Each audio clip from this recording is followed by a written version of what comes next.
CMV, c'est une société spécialisée dans le façonnage de chemins industriels qui a été créée par mon prédécesseur, M. Adam, dans les années 80. Aujourd'hui, ce secteur d'activité représente à peu près 40% de notre activité. On fait d'autres choses comme la grosse chaudronnerie, le sablage peinture, le traitement thermique.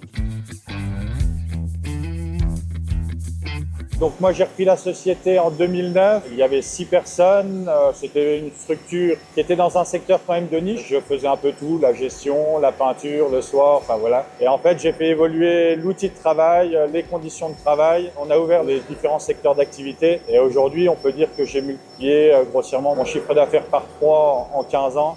Les profils de nos clients, soit c'est des exploitants qui fabriquent des chaufferies et puis qui vont les exploiter derrière, ou autrement ça peut être l'industriel qui a besoin de machiner.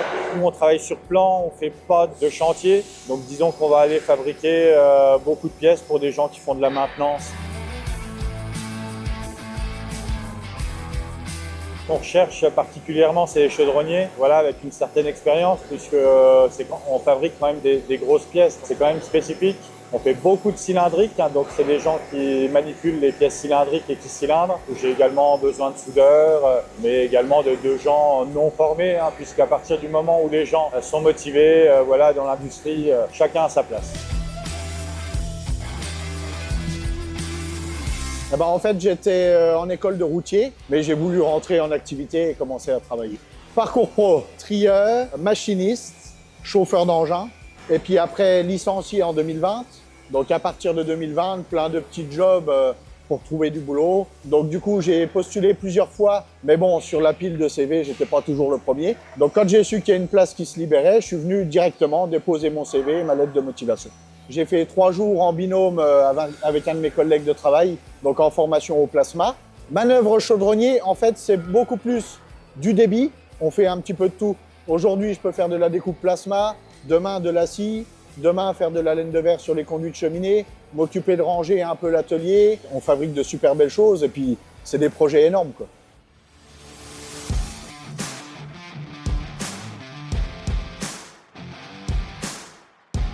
Alors moi j'ai commencé par faire un bac S, après j'ai enchaîné sur un bac pro chaudronnerie pour finir sur un BTS chaudronnerie industrielle.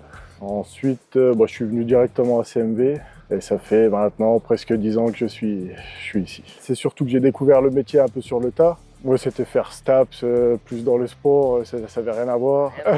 J'aurais pu passer en BTS directement mais je voulais avoir l'aspect technique, l'aspect atelier. Donc faire de mes mains déjà dans un premier temps, donc c'est pour ça que je suis repassé déjà dans un bac. Et après j'ai fait le BTS pour avoir des connaissances un peu plus théoriques, quoi.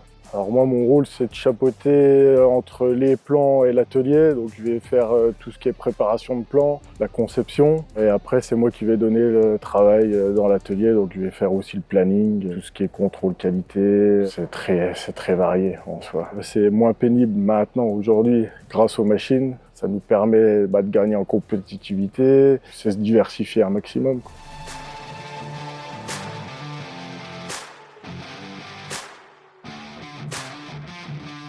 Quand j'ai fait mon bac pro et mon BTS, j'étais en apprentissage donc à FIF Cryo, une grosse entreprise de 300 personnes. Donc j'avais déjà vu un peu l'aspect grosse entreprise. Je cherchais un peu plus quelque chose de familial, entre guillemets, où tout le monde se connaît, où on peut aussi être un peu plus diversifié, donc ce qui fait que les journées passent plus vite, entre guillemets, on s'ennuie pas. J'ai pas la prétention d'avoir un jour plus d'une vingtaine de personnes. J'ai envie de garder avec un noyau, de me développer peut-être dans d'autres secteurs d'activité qui demandent un certain savoir-faire comme General Electric, qui ont beaucoup d'exigences d'un point de vue qualitatif, et des fabrications dans le domaine du nucléaire. Voilà, donc c'est d'ouvrir le marché encore dans d'autres modèles, voilà.